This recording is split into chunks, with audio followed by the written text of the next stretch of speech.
बलदेव राम, सहायक आचार्य Hindi, government college Meerut city, BA part first, paper Hindi literature second. अपन अध्ययन कर रहे थे हिंदी साहित्य का इतिहास, यानी आदिकाल का अध्ययन अपन ने कर लिया है। और भक्तिकाल के अंतर्गत भी अपन ने जो निर्गुण मार्ग की शाखा है उसकी ज्ञान मार्ग की जो शाखा है या संत काव्यधारा उसका अध्ययन कर लिया था। अब अपन निर्गुण मार्ग की शाखा की जो दूसरी महत्वपूर्ण काव्यधारा सूफी काव्यधारा है उसका अध्ययन करेंगे।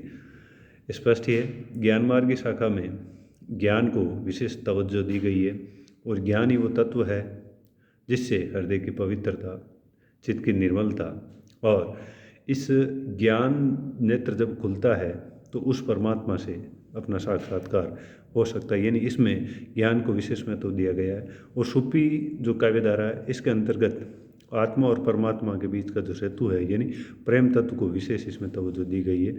सूफी काव्यधारा अपन ने अध्ययन भी किया था कि फारसी की जो मसनवी शैली है, आचार्य रामचंद्र शुक्ल मानते हैं कि सूफी काव्यधारा के ऊपर फारसी की मसनवी शैली का प्रभाव माना जाता है, लेकिन ऐसा नहीं है। इस प्रकार की प्रवृत्तियाँ या विशेषताएं आपके भारतीय साहित्य में पहले से ही विद्यमान है। आज इसकी कुछ प्रमुख जो प्रवृत्तियाँ या विशेषताएं उनके बारे में अध्ययन करेंगे। भक्तिकाल की जो निर्गुण काव्यधारा है उसको दो भागों में विभक्त किया कि अपन पहले भी पढ़ चुके हैं, संत काव्यधारा एवं सूफी काव्यधारा। इनमें से प्रथम काव्यधारा का प्रतिनिधित्व करने वाले थे आपके संत कबीरदास जी।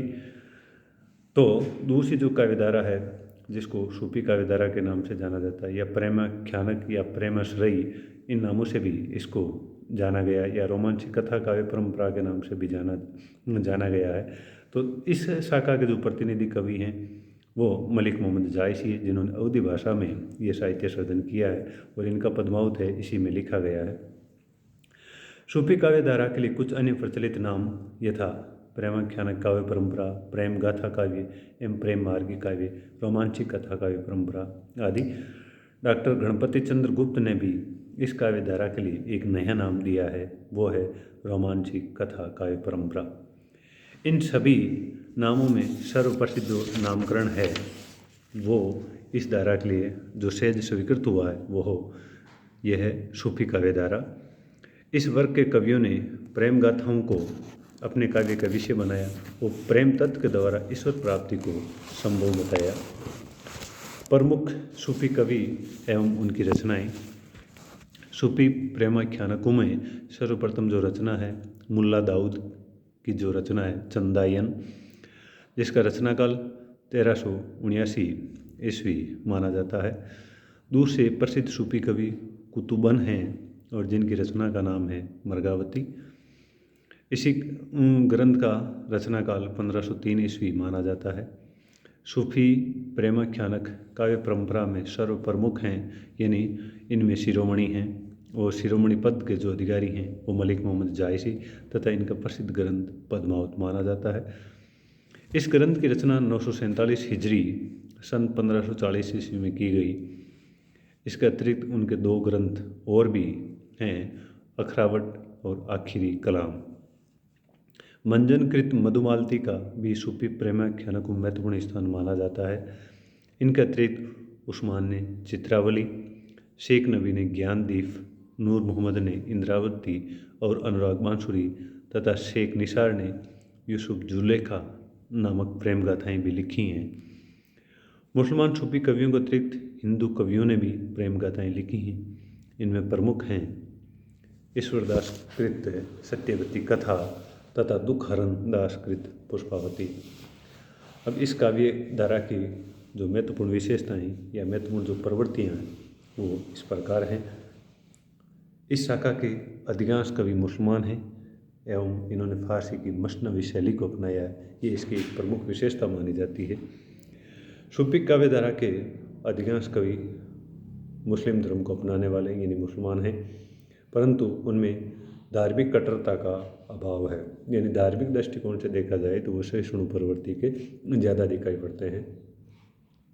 इन सूफी कवियों ने सूफी मत का प्रचार प्रसार करने के लिए हिंदुओं के घरों में प्रचलित प्रेम कहानियों को अपने काव्य का विषय बनाया। जायसी ने पद्मावत में जिस प्रेम कथा को लिया है वे राजा रतन सेन और राजकुमारी पद्मावती की ऐतिहासिक प्रेम गाथा है। इन्होंने चरित्र काव्यों को सूफियों की मसनवी शैली में प्रस्तुत किया है। इस मसनवी शैली क्या है, यानी इसके बारे में अपन क्या जानते हैं वो भी थोड़ा देख लेते हैं। इस शैली के अंतर्गत वे प्रथम ईश्वर वंदना, जिसको इसमें हमद, तत्पश्चात हज़रत मोहम्मद साहब की स्तुति, नयत, तदुपरांत मोहम्मद साहब की 4 मित्रों की प्रशंसा, मकबत, और फिर शाह वक्त यानी तत्कालीन शासक की प्रशंसा, मदह की जाती है। इसके बाद गुरु महिमा का निरूपण करने के साथ साथ अपनी आस्थाओं एवं धार्मिक विश्वासों की विवेचना भी की जाती है। हिंदू कवियों द्वारा भी कुछ प्रेमाख्यानक लिखे गए हैं, परंतु उनमें इस पद्धति का यानी फारसी जो मसनवी शैली है इसका अनुसरण उसमें देखने को नहीं मिलता है, यानी उनका अनुसरण उन्होंने नहीं किया है। प्रेम गाथाओं का नामकरण, यानी इन्होंने जो प्रेम गाथाएं लिखी है या प्रेमाख्यानक जो ग्रंथ लिखे हैं उनका नामकरण किस आधार पर किया है वो थोड़ा देखते हैं, जो इसकी दूसरी महत्वपूर्ण विशेषता मानी जाती है। तो सूफी कवियों ने प्रेम गाथाओं का नामकरण प्राय नायिका के आधार पर किया है, यानी नायिका का जो नाम है, जैसे पद्मावती देख लीजिए, मृगावती देख लीजिए, है ना, तो इस प्रकार से मधुमालती देख लीजिए, तो इनका नामकरण इन्होंने यथासंभव नायिका के नाम के आधार पर भी किया है। उदाहरण के लिए जायसीकृत पद्मावत का नामकरण इसकी नायिका पद्मावती के नाम पे किया गया है। तो मंजनकृत मधुमालती, कुतुबनकृत मृगावती नामक रचनाओं का नामकरण भी नायिका के नाम को आधार बना करके किया गया है।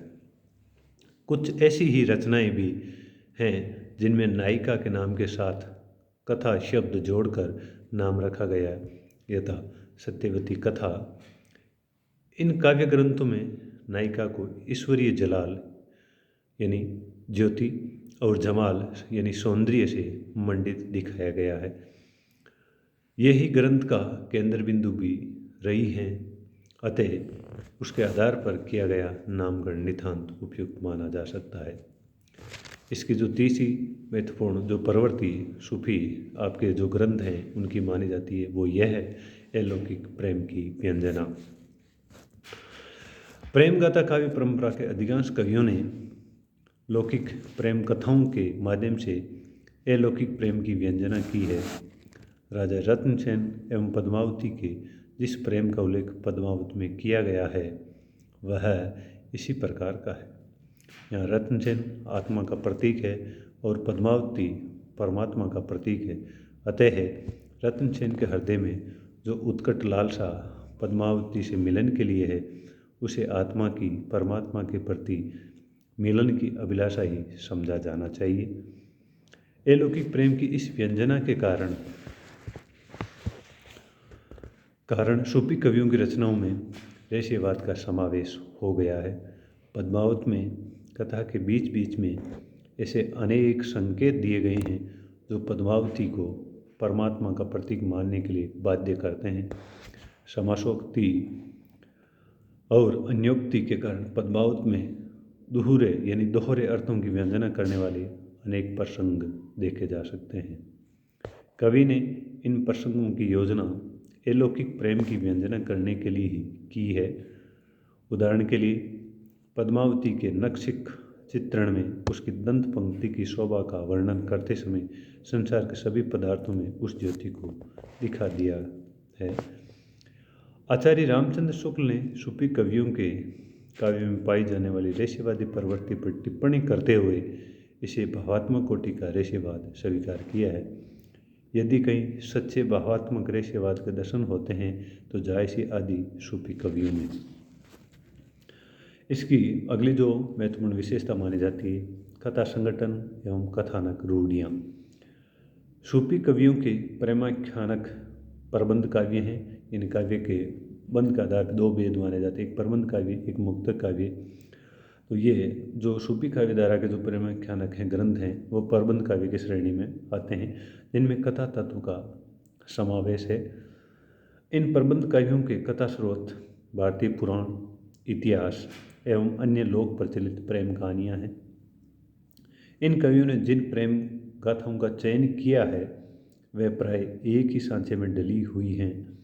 कथा वस्तु में अपेक्षित गति ने होकर शिथिलता है। वस्तु वर्णन की प्रधानता होने के कारण कथा प्रभाव में योगदान पड़ा है तथा कहीं कहीं निरसता भी आ गई है। कथा वस्तु में असाधारण एवं रोमांचक घटनाओं की अधिकता भी दिखाई पड़ती है। इन कवियों ने अपनी रचनाओं में भारतीय एवं ईरानी काव्य रूढ़ियों का समावेश भी किया है। इन प्रेम गाथाओं में प्राय वे सभी काव्य रूढ़ियाँ मिल जाती है जो परंपरा से भारतीय कथाओं में पहले से ही व्यवहार में आती रही है, यथा चित्र दर्शन, शौफन दर्शन या सुख सारिका द्वारा नायिका का रूप देख सुनकर उस पर आसक्त हो जाना, पशु पक्षियों की बातचीत से भावी घटना का संकेत प्राप्त करना तथा मंदिर या उपवन में प्रेमी युगल का मिलन होना इत्यादि। इसी प्रकार कुछ कथानक रूढ़ियाँ ईरानी साहित्य से भी ली गई हैं, यथा जैसे प्रेम व्यापार में परियों एवं अलौकिक शक्तियों का सहयोग मिलना, उड़ने वाली राजकुमारियों का उल्लेख, राजकुमारी द्वारा प्रेमी को गिरफ्तार करवा लेना आदि आदि। जायसी ने पद्मावत में ऐसी अनेक कथानक रूढ़ियों की योजना की है।